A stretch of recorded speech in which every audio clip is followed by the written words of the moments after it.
Welcome to another edition of Influences Podcast. I'm your host, Jason Harrischuk, and today I have Rebecca Gordon. Rebecca feels creativity is the unexplained magic that keeps us from dying before we are dead. She feels it's a constant tightrope of choosing to face fears for an outcome we can't perfect. At the age of 20, after dropping out of sciences in her first semester on Vancouver Island, she took a chance and returned to Ontario to become a graphic designer. When growing up in Aurora, Ontario, drawing was Rebecca's go-to. She never thought she could ever make a career of it, though. In a time of her life where she felt full of uncertainty, knowing she was not made of the traditional path, little did she know that changing to a more creative direction would lead her to where she is now. When she and her husband Keith started a family, they decided she would stay home and be the primary caregiver of their growing family as she left the intimate graphic design agency she ran in Vaughan, Ontario, and started teaching fitness as a kind of side hustle that still allowed her to be with her kids. As much as she loved leading the classes, her soul would catch on fire every time she made a new playlist. Her passion for music was always alongside her passion for art. From her first album in grade 2, Shoot to Thrill by AC/DC, to her first rap tape of the Fat Boys in grade 5, followed by her love of funk, disco, and house in her teenage years. Music is one of those unexplained magic gifts we are blessed with as humans. Then, 11 years ago, she had a strong calling to paint, which started her in the fine arts. She then gave up fitness to become a full-time artist, which music has always been her muse. She has created many pieces which were inspired by lyrics and frequently included many lyrics in her pieces. Throughout the years, her imagination often led her to dreaming of being a DJ. Every Halloween for the past 11 years, she has had an alter ego who has pretended to be a DJ. Then, after a few years of contemplating, when she was soon turning 50, she committed to a 3-month course on learning to become a DJ. This was definitely one of those facing her fears and having no clue what the outcome was going to be. But her soul was in charge, and there was no going back. She was so nervous. And as she traveled every Wednesday to the city and pushed through every 3-hour lesson, with many times wondering what the heck she was doing, she finished the course. Having now multiple platforms of creativity, DJing has enriched her soul and opened doors to experiences that have pushed her out of her comfort zone. It is allowing her to collaborate with other creative minds to create experience and add some of that unexplained magic to others. Rebecca feels music, dancing, and art is the bridge to connection with ourselves and others.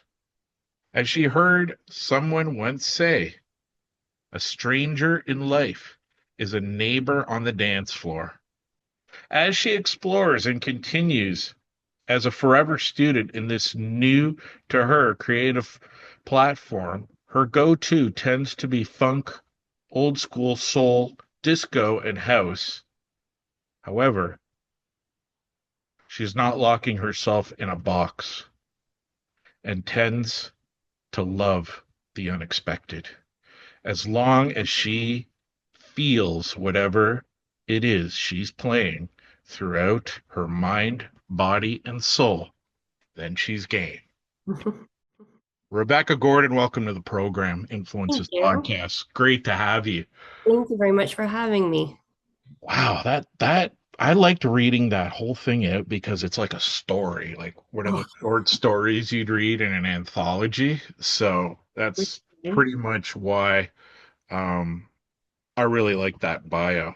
Oh, nice. Thank you. I feel like listening back to somebody reading it, it definitely shows I'm 50.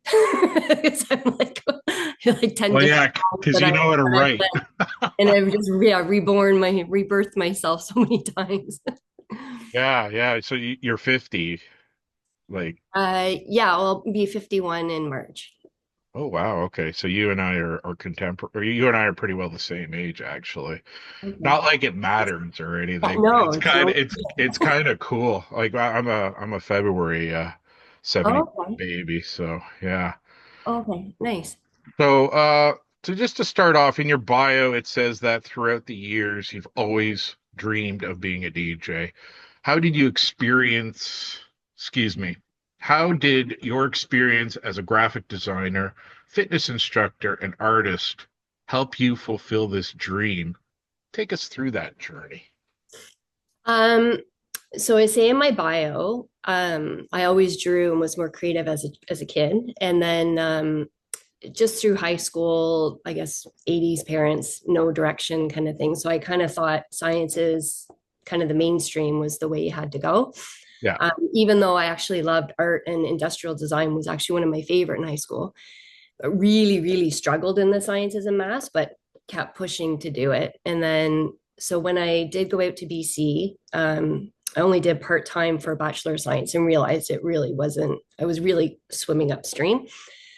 So when I looked at courses for back in Ontario, graphic design literally, I think literally just started. So the course was just described as computers and art. So I was like, oh, I'm going to try it. And I feel I had no idea what it was. It was very, very different when I went to school for it than what it is now, mostly hands on. Um, and I feel it was just, again, that unexplained magic where I feel you can push yourself upstream as long as you can. But the universe has a funny way that if you allow it to, it will steer you in the direction that is more aligned with yourself. right, So I would say graphic design, even though it's definitely a more controlled creativity, right, creative platform, it was that segue into a life that was more aligned with myself. And it grew into, I did run a small agency for a guy in Vaughan who had multiple companies. I had up to, I think it was 3 employees at one time. So it taught me a lot of discipline, um, client relations, uh, being creative on a whim, and just being creative in general. And then after when we had our first, I did do some graphics at home and then decided to go into the fitness industry just because I felt like when my first son went to go for a nap, the last thing I wanted to do was go sit on my computer by myself. yeah, Right. And when I was at the agency, it was social, it was everything, but to sit in my basement by myself, um, yeah, wasn't as fulfilling. So I took my first spin instruction. And then that led me to 10 years of teaching fitness, which was awesome because I could do it with my kids. And that gave me a whole different set of ingredients because it was basically, I'd say the main thing was that whole interaction in providing an experience for somebody. So it was a great feeling walking away from a class where everybody was on a high, everybody had a ton of fun, everybody felt good, and knowing that I was a huge part of that, right? Like, I mean, it was right. collaborative, but knowing that I was a huge part of making a positive, like I guess, imprint on people's lives. And just that energy of when you do have a bunch of people's energy, it's unexplainable. It's not unexplainable magic. And I do believe it was due to the music, right? Like I believe for me, fitness without music, I'd probably never exercise a day in my life if I didn't listen to music, right? Who would? Yeah, totally. So I feel like that was, the magic in that. And as I said, like I liked leading classes, but my passion was definitely more in the arts and was when I was making the playlist, which I would change my music almost every single class. And it also gave me the confidence to, even though I was nervous every time, it gave me the confidence to be up in front of people and to lead something. And then I did a little stint of even coaching with Beachbody. And before that, I was invisible on social media. And so that taught me the social media side of things, and which gave me the courage to promote myself. And that was a stepping, like I guess, a diving board from when I went full-time artist, because I say when I was in graphic design and and I worked for a small ad agency, more advertising before that, and in charge of the bookings and stuff. And I mean, people would pay $2,000 one day in the Toronto Sun, and one day, and that's it, and it's gone. Those prices would be very cheap for today, but it showed me the power of social media, especially when you are self-promoting yourself, and especially in the arts. It's not like, I have funds coming through. It's not like graphic design was definitely a bit more of a stable income. And Right. social media gives you the opportunity for basically no cost. So between the fitness and the Beachbody, it kind of all gave me different levels of what is able for me to do today. And I think Wow. even with my art and the DJ, because say the confidence to be up in front of people, Yeah. the posting it, I mean, everything that I'm letting the DJ part really happen organically. Right, right, right. Yeah, just because with my art for years, like that whole tortured artist is definitely Yeah. a thing. So the DJ, I want to keep it strictly fun, and it's all just been social media and just me little posts. So there's a huge opportunity in all of those things. Um, yeah, so I guess those are Yeah. the main things. Yeah. Yeah. What kind of art do you do? I'd say the best description would be kind of abstract with like an injection of pop art kind of thing. Um, yeah, until someone sees it, it's a bit. I have used a lot of influence from like Keith Haring, Basquiat, Warhol stuff, but then I also have my kind of own injection on it as well. So usually vibrant colors, Cool. um, things that don't. I'm painting a snake right now, and my husband, who's totally wired differently than me, um, I asked him what he thinks, and he's just like, I don't understand why you're painting a snake, right? So, I saw that. I saw the development of that on social media. It looks really neat. I like those vibrant colors that you use, and oh, it's thank you.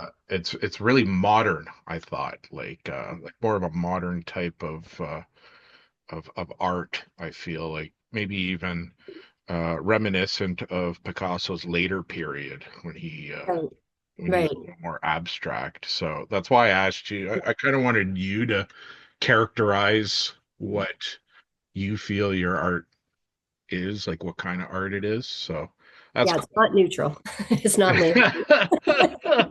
my Not a lot of pastels and watercolors. Yeah. not a lot of trees. Yeah. Uh, how did being an artist help you in being a DJ? I know you mentioned a little bit before, but maybe you want to expand on that. Um, I would say it's actually a huge part of it. His the blessing of being when I did go full-time artist, and I had little side hustles at the same time to support it, but I would listen to music all the time. I say like in my bio, music really is my muse. Um, Many of my pieces, I've included lyrics in my pieces. Like for example, I have one piece that I was actually exercising in my basement, and the New Style by Beastie Boys came on, and all of a sudden there was the lyric, like a burger to the bun. And I immediately was like, okay, that's a painting. So the lyric actually came before the painting. And I just painted this massive 4 by 4 foot hamburger and repeated like burger to the bun in small throughout the background. Oh, And it's in so someone's cool. dining room now. So yeah, so I feel like music and just being able to listen to music pretty much all day long really allowed me to venture into different types and yeah. Cool. That's so cool, man. The burger to the bun one. I think you Okay. posted that one, if I'm not mistaken. I It do was have a posted. Yeah, it's definitely on. Yeah, because my I remember seeing that, and I'm a okay. big fan of hamburgers, so Oh, okay. that's Nice. why it kind of jumped out at me. So that's good you explained that. Yeah. Once you decided to become a DJ, you took a 3-month course on how to learn to DJ. The company was in Toronto, or was it in Toronto, actually? That was You in said Toronto. this, you said it was in the city, so I just figured it was Toronto, but it could have been Barrie, right? So, Yeah, no, it was in Toronto. okay, Yeah. what was it called? Off center DJ. Oh, wow, that's so cool because I had Eric Lar on my season one. He's actually on episode 12 because we're filming this in December of 2024. So he's actually the next episode next week. Oh, okay. Oh, nice. So Yeah, yeah, you might want to check that out. But yeah, cool. Yeah, Clash was my instructor. okay, cool. Yeah, Off center. Eric runs the company and he owns it. So yeah, that's so cool. You're his third student I've had on the program. So that's Okay, awesome. thanks. I want to say my girl or Tuesdays. I follow her. Yeah, she's one of Eric's students and DJ DC is too. So Okay, that's I'll have so to. cool. I was wondering if it was off center. That's awesome. Yeah. Um, okay, so what were the most interesting parts you found about the course and why? So when I saw, so there was the two that I was looking at, and the off center one I liked because it was right from the beginning to being able to DJ at the end. So I really like that. I wanted to be just committed, get it done, as opposed to taking one course, taking another course, and especially because I'm traveling from Collingwood, so it was like an 8 hour commitment every Wednesday that I went down. I actually didn't realize. So long story short, me and my husband were in Texas a couple months before it started. I'd already signed up, and we are talking to a DJ there, and he was like, "Oh, you should really start off in vinyl." And I was like, "Oh shoot!" I'm like, "I don't even know where I would do that," not realizing that's what off center DJ did. Yeah, So that was a bonus. Really freaking hard. Like really, it challenged me huge, and it definitely gave me a whole new level of respect for DJs with the whole vinyl thing and the beat matching and so much going on at one time. Like there's so much room for error. yeah, And yeah, and it was literally like a nose in the pavement kind of course. Like we would go in at 6, and I don't think I ever took a break once. Like, so it would be 3 hours of just straight in my little section, whatever. And yeah, no, it was intense, but it was I think too maybe at my age, like it was my brain, wouldn't be as sharp as beat the matching by ear is the toughest thing to learn. I I mean, agree. I started off in vinyl as well, and you're probably a better beat matcher than I am because I'm pretty well self-taught. So it's so I'm hard. still not because it gets so confused because then you start overthinking yourself and Yeah, yeah, no, it's yeah, no, it's definitely yeah, but it was but I say as going back to the fitness thing, that was another benefit of that was I had 8 7 6 5 4 3. I had 32 counts like ingrained in me. okay, And so that okay. part was the technology. I found the guys in the class. It's a little bit more your guys' language. Like he'd say highs and lows, and I'd have no idea what he was talking about. Yeah, like I had no clue Now about you do, I bet. that. Yeah, yeah, yeah. Uh, So yeah. so I did, you kind of told me already in the last question, but it segues to this question if you have anything to add. But what is the toughest part about DJing? and why is it so tough? So you talked about vinyl and beat matching, but is there anything else about it? I would say the room for error is what scares me the most. And I would say even keeps me slow in wanting this to grow organically and not push myself into something and say yes to something that I don't feel like I'm ready for. Right. Because say technology just kind of freaks me out anyways, but just from your speaker, your setup to the tractor program to whatever it is, there's that. And then also like I'm fooling around a lot with the 4Decks and it seems I can do it for quite a while, but then there's that one time I don't switch over. Yeah. So there, yeah, there's just a lot of little tiny things that yeah, that over time, the more and more and more I do it, then as long as some things become a little bit more second nature, then I'll add on another layer. Right. But Okay. yeah. Yeah, it's funny that like a lot of DJs pretty well say that the margin of error is really slight, but I always, well, this is recent, but I think about that now. And the only people that are going to notice that are other DJs. People in the club just don't notice that kind of stuff at all. Flash would They- say that too, and he'd be like, "You just move on, right?" But yeah, Yeah. yeah, Yeah, my saying is when in doubt, play it out. So right, you let right, the track fade out and yeah. smash in the other track if you're having trouble. But yeah, yeah, absolutely. So where would you like to be in 5 years in this vocation of DJing? So I would say I chose Circadian Rhythm as my name because I feel the time I'm getting into this kind of game, um, going out at 10 o'clock at night. Like the DJ scene's actually starting to grow a little bit in Collingwood, which is awesome. Cool. Can't seem to get myself to go out that late. um, so it would be more kind of daytime, evening kind of thing. So there's a big ski culture here. So we have, I don't know, like 5 or 6 ski clubs. We have Blue Mountain here. So I feel I would love to inject myself into the apres and those kind of things, maybe even playing at Blue Mountain. I know a couple of the bars get DJs. There's a main stage with a DJ, but again, it's all before kind of 10 p.m. Yeah. Yeah, Love no, it. it's tough. I mean, I go out still, um, obviously to get guests for the show, and I still like playing a bit too. And yeah, it's tough, and that's basically the way to get to know people and get gigs. Yeah, So for sure. But I yeah. do feel there's a lot of daytime. Like that's what I'm getting. And Oh, cool. there's a need for that too. Like there's a bar in, I think it's New York City I saw on Right. social media a while ago, and it's like 5 to 9 o'clock. Like Oh yeah. and Yeah, for there's tons of day parties, but to meet those day party people, the yeah, promoters, you got to right. check them out at their night parties, right?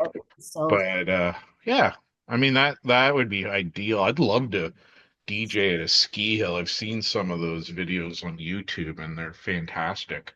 So yeah. yeah, all the best to you on that one. Thank you. So who are your influences in electronic music and DJing? I know you mentioned the Beastie Boys, they're more of hip hop, Mhm. right? And they came from a punk background, but what who are your other influences? Um, I like, there's so many genres of music I like, but I say I always, in my soul, goes back to that kind of funk, house, disco.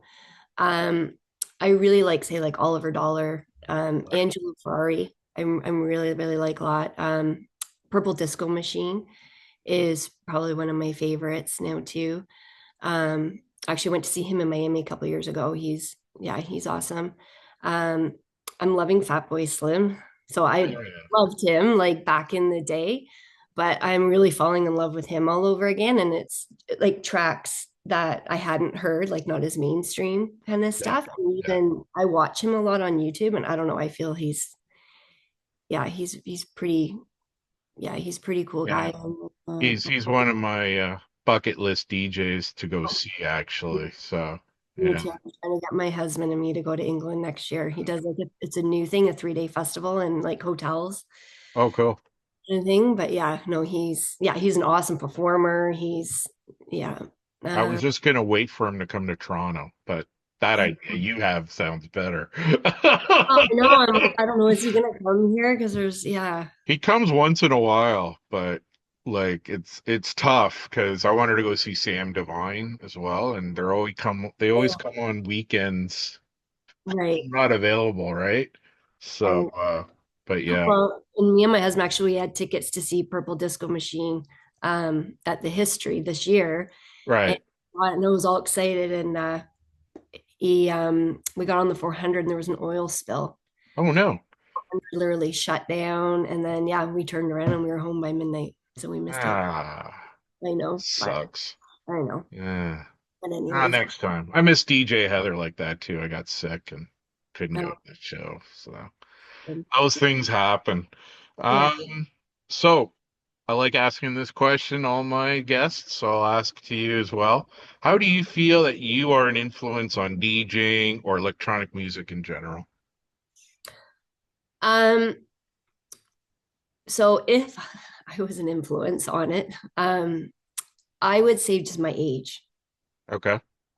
I feel it's definitely like I never even told anybody that I was going to be doing this. And when I signed up, and when I did let out of the bay, like the comments, I think it just gave people a like, oh my God, I can do something like that too at that age. Like, Absolutely.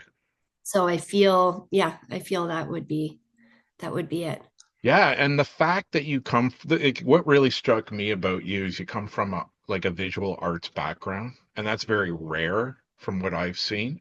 So somebody who's transitioned from visual arts to electronic arts or DJing, I Yeah. thought that was very influential as well. Like, the age thing, obviously. I mean, there's a lot of people our age doing stuff like this, but I like how you said like you kind of kept it in the bag and let it out like later because I still get side looks for going to clubs at the Right. age of 50, right? Awesome. Yeah. My wife's not really into it as much as well. She's not into it at all. So a lot of times I'm going alone.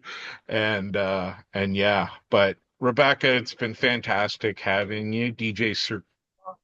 Circadian Rhythm. Yeah. Or is it just circadian rhythm? Well, circadian rhythm. So it's the whole like it's the whole way of living, like wake up with the sun, go to bed with the Yeah, moon. I know what it means. I think it's fantastic. How you want to DJ day parties and Yeah. all about the circadian rhythm and keeping with that. So Yeah. I think that's a fabulous name. Thank Well, you for being on Influences Podcast, and I wish you the best. thank you very much for having me. All right, awesome.